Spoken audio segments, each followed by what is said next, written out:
Hello everyone. So last time देखो हमने chemistry का फर्स्ट चैप्टर स्टार्ट किया था क्लास 10th का, जहाँ पे केमिकल रिएक्शंस के बारे में हमने डिस्कस किया था। कैरेक्टरिस्टिक्स हमने कुछ डिस्कस की थी कि मेनली कैरेक्टरिस्टिक्स हमारी रह गई थी। सो मेनली हम कैरेक्टरिस्टिक्स की बात करते हैं कि कौन कौन सी कैरेक्टरिस्टिक्स होंगी of a chemical reaction. So for class 10 chemistry,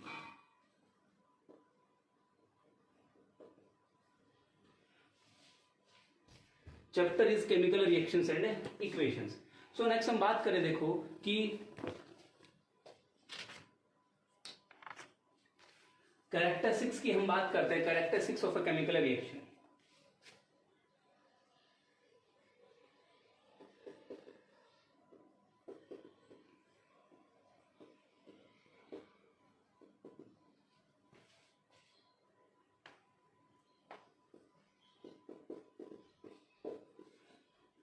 कि हमने डिस्कस किया था कि केमिकल रिएक्शन क्या होगी, कैसे केमिकल रिएक्शन टेक्स प्लेस करती है। अब मेनली ये तो हमने बताया था कि केमिकल रिएक्शन के अंदर क्या होता है, न्यू सब्सटेंसेस की फॉर्मेशन होती है। The process in which chemical changes occur, the process through which chemical changes occur जी, वो प्रोसेस जिसके थ्रू केमिकल चेंजेस अकर करते हैं। तो अब न्यू सब्सटेंसेस की फॉर्मेशन भी हो रही थी, लेकिन हम यहाँ पे कुछ पॉइंट्स डिस्कस करेंगे, कुछ कैरेक्टरिस्टिक्स की हम बात करेंगे कि कैसे हम पता लगाएं कि केमिकल रिएक्शन हुई या नहीं। First one is formation of precipitate. Formation of precipitate. Some chemical reactions are accompanied by formation of precipitate. कि कुछ chemical reactions ऐसी होती है जिनके अंदर precipitate की formation होती है। मे भी कुछ में ना भी हो, लेकिन कुछ रिएक्शंस में ऐसा होता है कि प्रेसिपिटेट की फॉर्मेशन होती है। अब बात आती है what is a precipitate. Precipitate को मेनली पीपीटी भी बोल देते हैं। तो प्रेसिपिटेट क्या होगा कि जब कोई भी दो एक्वस सॉल्यूशन हम लेते हैं, रिएक्ट कराते हैं, कंबाइन कराते हैं, then they form a solid insoluble substance that settles down at the bottom of the beaker और द फ्लास्क। कि हमारे पास क्या होता है कि जब दो एक्वस सॉल्यूशन हम मिलाते हैं, डिसोल्व करते हैं, रिएक्ट कराते हैं, तो उस केस में क्या होता है, एक सॉलिड इनसॉल्युबल सब्सटेंस की फॉर्मेशन होती है एंड दैट इज पीपीटी, जो कि डिसोल्व नहीं होता। फॉर एग्जांपल देखो, हम बात करें कि डेली लाइफ का एक एग्जांपल हम लेके चलते हैं, तो डेली लाइफ एग्जांपल में हम बात करें, देखो मिल्क लेते हैं हम, और मिल्क के अंदर हम लेमन जूस डालते हैं। दूध के अंदर जैसे ही हम नींबू डालते हैं तो कहते हैं पनीर बन गया, पनीर की फॉर्मेशन हो जाती है। तो मेनली जो पनीर बना दैट इज वो क्या हमारे पास है, प्रेसिपिटेट है, सेटल डाउन हो जाता है, इनसॉल्युबल सब्सटेंस की फॉर्मेशन होती है, दैट इज पीपीटी। तो कुछ केमिकल रिएक्शंस ऐसी होती है जिसमें प्रेसिपिटेट की फॉर्मेशन भी हो सकती है। फॉर एग्जाम्पल हम अगर रिएक्शन लेके चलें तो sodium chloride NaCl plus AgNO3, silver nitrate plus sodium chloride को जो हम रिएक्ट कराते हैं, तो वहां पे AgCl सिल्वर क्लोराइड की फॉर्मेशन होती है, पीपीटी के रूप में सेटल डाउन हो जाता है eight the bottom of the flask और द बीकर, या कह सकते हो और द टेस्ट ट्यूब। तो फर्स्ट केस हो गया। सेकेंड हम बात करें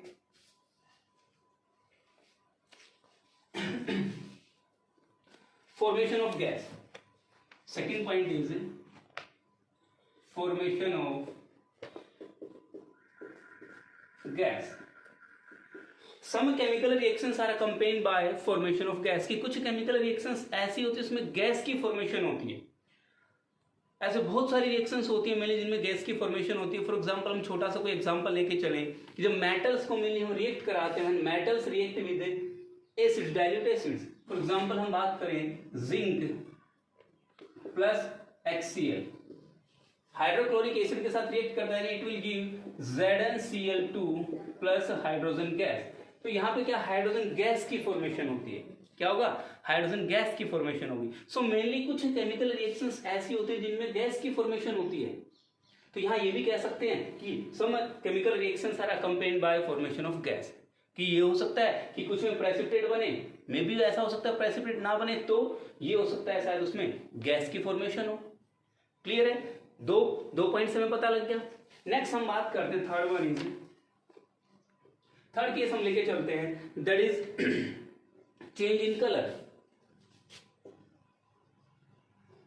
चेंज इन कि कुछ केमिकल रिएक्शंस ऐसी होती हैं जिनमें कलर चेंज हो जाता है, change in colour. So daily life का एग्जांपल हम लेते हैं, फ्रेशली कट एप्पल लेते हैं। कोई एप्पल लिया हमने, उसको फ्रेशली कट कर दिया, तो जैसे कट करने के बाद कुछ टाइम के लिए हम उसको रख देते हैं, एक्सपोज कर देते हैं, एक्सपोज टू एयर, तो क्या है, एक रेडिश ब्राउन कलर की लेयर उसके ऊपर डिपॉजिट होना स्टार्ट हो जाती है। क्या होगा, एक रेडिश कलर की, उसके ऊपर एक रेडिश ब्राउन कह सकते हैं, एक लेयर डिपॉजिट हो जाती है, कलर चेंज हो गया। या मेनली हम बात करें रस्टिंग ऑफ आयरन की रस्टिंग ऑफ आयरन की बात करें तो उसमें क्या होता है, आयरन लेते हैं, आयरन क्या ग्रे कलर का होता है, आयरन क्या होगा, ग्रे कलर का होता है। तो मेनली वहां पे जब एयर और वाटर के साथ वो कंबाइन करता है तो फेरिक हाइड्रेटेड फेरिक ऑक्साइड बनाता है, that is reddish brown colour का सब्सटेंस होता है। सो मेनली हम ले सकते हैं, जो रिएक्शन फिर आगे डिस्कस करेंगे हम, तो कलर चेंजेस में क्या डिफाइन कर सकते हो कि जब हम आयरन की बात करें, आयरन कंबाइन कर जाता है एयर और वाटर के साथ टू फॉर्म रस्ट, जंग लग जाता है, मेनली क्या उसका रेडिश ब्राउन कलर हो जाता है। तो सिंपली यहां से क्या कह सकते हो कि कुछ केमिकल रिएक्शंस ऐसी होती हैं जिनमें कलर चेंज हो सकता है। 3 पॉइंट्स आगे, पहले में क्या, कुछ केसेस में क्या प्रेसिपिटेट की फॉर्मेशन हो सकती है, सेकंड केस में हम क्या कहें, फॉर्मेशन ऑफ गैस, गैस की फॉर्मेशन हो सकती है। जरूरी हो सभी में हो, मे भी कुछ में प्रेसिपिटेट बन सकता है, कुछ में गैस की फॉर्मेशन हो सकती है, कुछ में कलर चेंज हो, कुछ में ना भी हो, लेकिन ये पॉइंट्स लेके चलेंगे हम। फोर्थ वन इज, नेक्स्ट जो पॉइंट आता है that is change in state. क्या होगा, change in state, change in state. Some chemical reactions are accompanied by change in color, change in state। तो कुछ केमिकल रिएक्शंस ऐसे होंगे जिसमें कलर चेंज हो जाए। उसके बाद हम लेते कुछ केमिकल रिएक्शंस ऐसी होती है जिसमें स्टेट चेंज हो जाती है। मेनली सपोज कोई सॉलिड है, सॉलिड से लिक्विड बन जाता है, लिक्विड से गैस बन जाता है, या रिवर्स भी हो सकता है, गैस से लिक्विड बन जाए और लिक्विड से सॉलिड बन जाए। फॉर एग्जाम्पल हम बात करते हैं कंबशन ऑफ पेट्रोल, जो भी हमारे पास फ्यूल्स होते हैं उनकी बात करें हम, पेट्रोल है, डीजल है, फ्यूल्स हैं, वैक्स ले लेते हैं हम, ये हमारे पास क्या है, पेट्रोल जो है मेनली लिक्विड स्टेट में पाया जाता है, और वैक्स हमारे पास क्या है, सॉलिड होता है। तो जैसे ही बर्न करते कंबशन होता है इसका, तो पेट्रोल क्या होता है, वेपर्स में कन्वर्ट हो जाता है। उसी तरह वैक्स जो है इसकी भी स्टेट चेंज हो जाती है, वैक्स क्या मेनली सॉलिड होता है, फिर मेल्ट होकर लिक्विड, और कुछ पोर्शन जो है वेपर्स में कन्वर्ट हो जाता है। क्लियर है। तो यहाँ पे हम कह सकते हैं स्टेट भी चेंज हो सकती है। क्या हो सकता है, स्टेट। वो जो प्रेसिपिटेट वाला केस लिया था वो यहाँ भी ले सकते हैं कि प्रेसिपिटेट में हमने क्या किया था, 2 एक्वस सॉल्यूशन लिए थे, और यहाँ पे हमारे पास क्या हुआ, प्रेसिपिटेट एक सॉलिड सब्सटेंस बन रहा था, वो भी क्या था, change in state, state change हो गई हमारी। क्लियर है। Fifth one is most important है भाई, change in temperature, change in temperature. कि कुछ केमिकल रिएक्शंस ऐसी होती है इसमें टेम्परेचर चेंज हो जाता है, टेम्परेचर चेंज या तो राइज कर जाएगा, टेम्परेचर फॉल हो जाता है। क्लियर है। तो मेनली हम बात करें चेंज इन टेम्परेचर, तो ये 5 कैरेक्टरिस्टिक्स हम लेके चलेंगे। इनमें से सारी भी हो सकती है, कुछ में एक हो सकती है, कुछ में 2 हो सकती है। तो मेनली ये केसेस होते हैं। अब चेंज इन टेम्परेचर में हम मेनली बात करके चलेंगे तो 2 तरह की रिएक्शंस हम लेके चलेंगे। चेंज इन टेम्परेचर के अंदर क्या होगा, मेनली 2 तरह की रिएक्शंस हम लेके चलेंगे।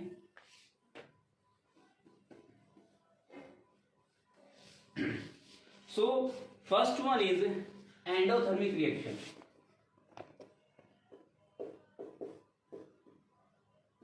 Endothermic reaction.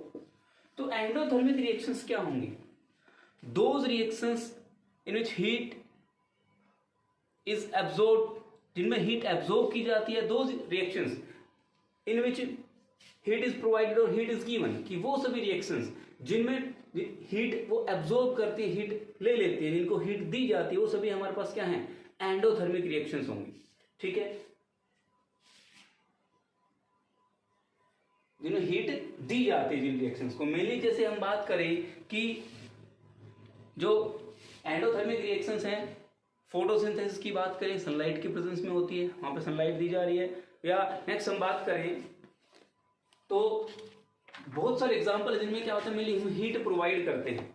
जैसे अगर हम बात करें reactions which are accompanied by fall in temperature, इनका टेम्परेचर फॉल हो जाता है, वो हमारे पास क्या है, एंडोथर्मिक रिएक्शंस होती हैं जो हीट एब्जॉर्ब कर लेते हैं। फॉर एग्जांपल देखो, हमने क्या किया, अल्कोहल लिया, सैनिटाइजर मेनली हम देखो आजकल डिस्कस कर रहे हैं, सैनिटाइजर उसके अंदर कुछ अमाउंट में अल्कोहल प्रेजेंट होता है। जैसे हम हाथ पे लगाते हैं तो कुछ टाइम के बाद क्या होता है, एवोपरेट हो जाता है और हाथों पे ठंडा महसूस होता है। क्यों ऐसा क्यों? क्योंकि जो हीट थी वहां से हीट एब्जॉर्ब की उसने, और हीट एब्जॉर्ब करने के बाद क्या वहां से हमें थोड़ा कूल, जो सरफेस था वो क्या होगा, कूल हो जाता है, थोड़ा सा ठंडा हमें महसूस होता है। सो उन्होंने क्या किया, हीट एब्जॉर्ब की, और ये सभी रिएक्शंस क्या होती है, एंडोथर्मिक रिएक्शंस। नेक्स्ट हमारे पास जो आती है that is exothermic reaction. Exothermic reactions,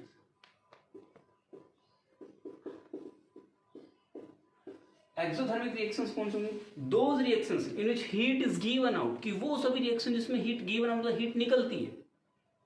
यहाँ पे तो हीट एब्जॉर्ब कर रहे थे, यहाँ पे क्या होता है, हीट निकलती है, रिलीज होती है। फॉर एग्जांपल देखो, एक नॉर्मल सा डेली लाइफ का एग्जांपल हम लेते हैं, व्हाइट वॉश जो करते हैं, मेनली कली पुट्टी बोलते हैं जो करते हैं घरों के अंदर, वहां पे क्विक लाइम लेते हैं हम, CaO, वहां पे क्या लेते हैं, quick lime CaO plus water के साथ जैसे रिएक्ट कराते हैं बन जाता है CaOH twice with the evolution of heat.